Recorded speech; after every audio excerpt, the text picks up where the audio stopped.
With the many themes present in Valheim, none seem to be as ever present as the struggle between life and death.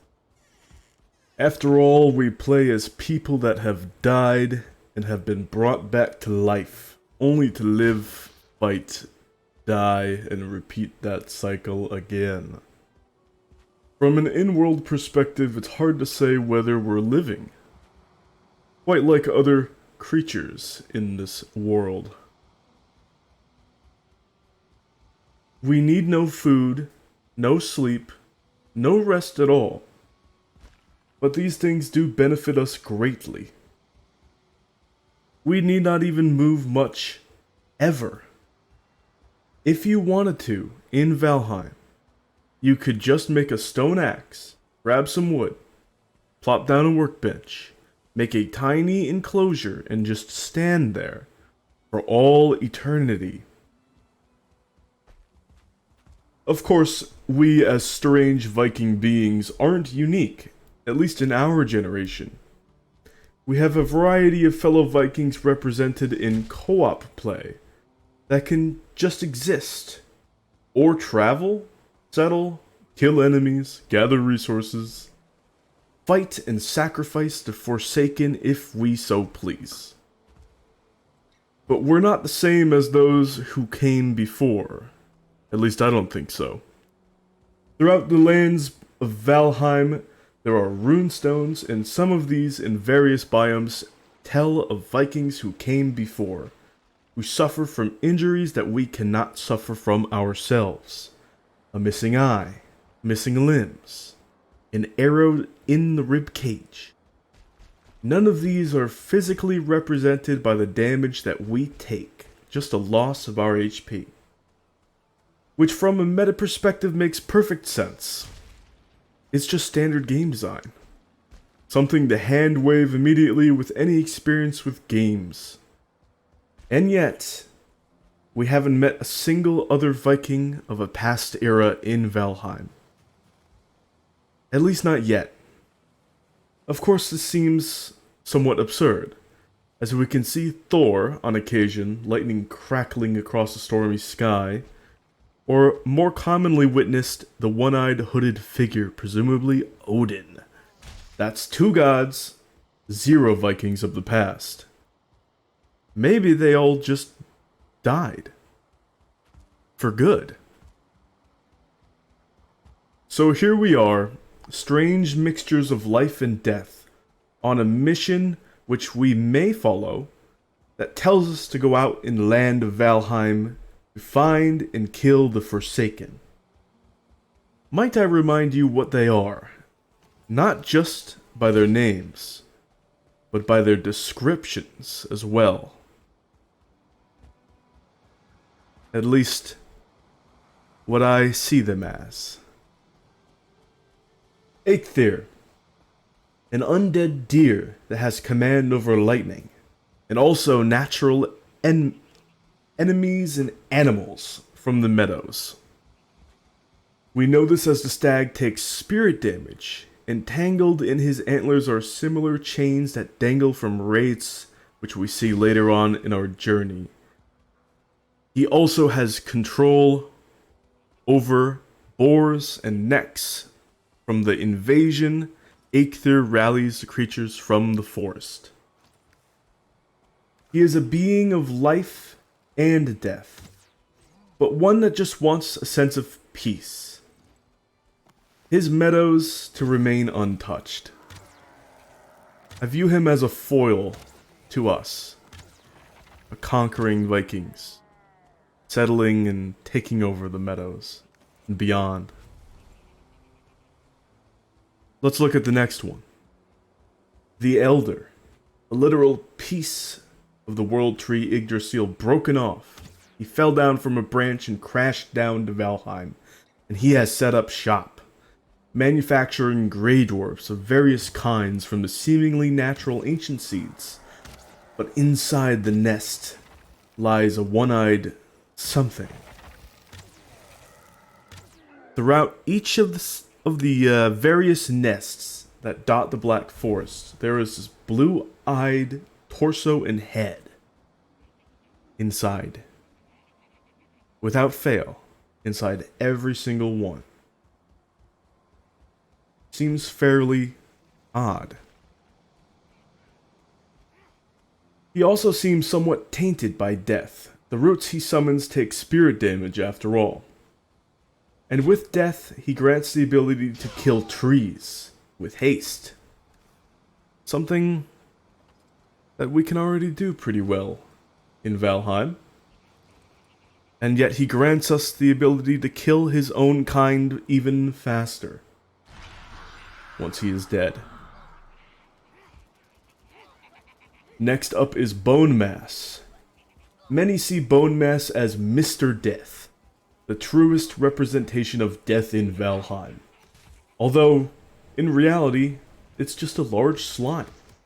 The bones within are all spirits robbed of their proper rest. Bonemass's trophy text is currently bugged, but the text still remains in the files. What speaks isn't the jelly fellow, but instead the spirits, who thank us for freeing them, so that they can get proper respite. I am paraphrasing, but I'll put the proper text in full in the description.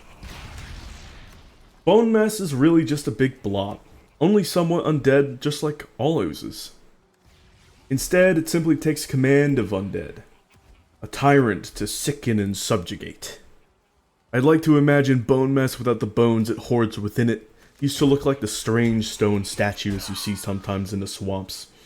And the people of the old society the Draugr used to be a part of sacrificed people to the boiling death of green ooze, where you summon the danger flan, trapping them inside until you bash Bonemass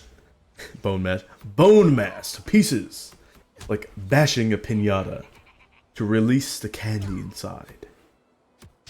Overall, he is a decent representation of death as a concept. However, he is strong yet shallow. After all, he's just a big stuffed blob that needed the once living to gain some of his strength. Up in the mountains, we have Moder. Moder is nature unleashed.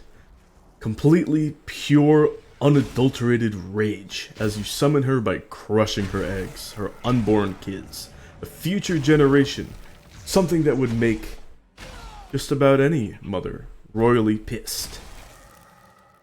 The Drake runestone mentions that the regular drakes are males, and that the females are much larger, an allusion to Moder herself. Apparently, she is just one of many, just a member of her species.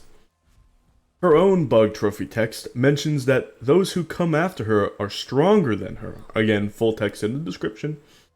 And while this could very well be referencing the Forsaken beyond her, it's not entirely clear. And there very well could be another mountain-crushing, girl-bossing Drake somewhere out there.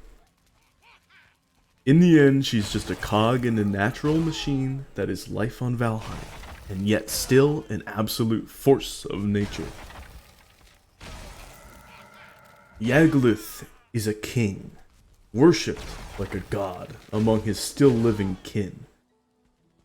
Even as he has not only become undead, but has been fought and killed so many times, and has still come back.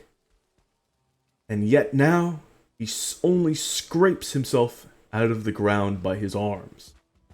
Everything beyond his torso is long gone, shattered in the battles of the past. Unlike Bonemass, he doesn't keep his followers captive, as they always have a village next to his magnificent altar, even though they are free to live elsewhere. Nor are they a seemingly unnecessary part to his power, or necessary part to his power, as his incredible magic is nothing like what we've seen in the whole of Valheim otherwise, even compared to his own shamans. His bug trophy text gloats of his inevitability. He has been defeated many times before and he will always come back. It's gotten to the point of him taking it in pride, as death is now a part of his very being. In a sense, he is a foil, like Eikthyr, but not to us. Yagluth is a foil to the Vikings who came before us. as they have experienced death once before, and have learned in Valheim to cling to it again. Cling to life as much as they can.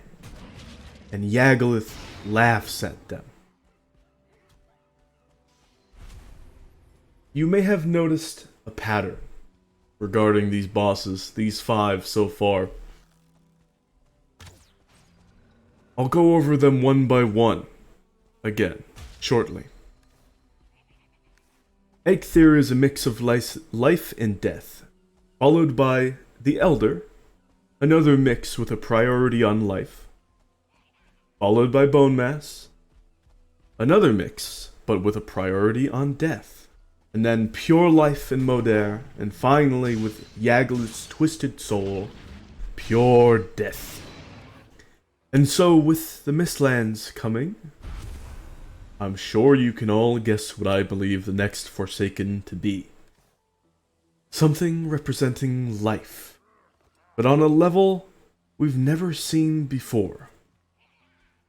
Not just some ordinary yet powerful being like Moder, but beyond that.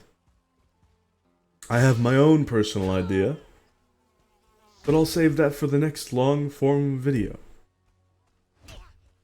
Until then, I hope you've enjoyed. And, well, before I say goodbye, I'd like you to enjoy the rest of this very aggressive combat of mine. Until then, I'll see you guys some other time. Goodbye.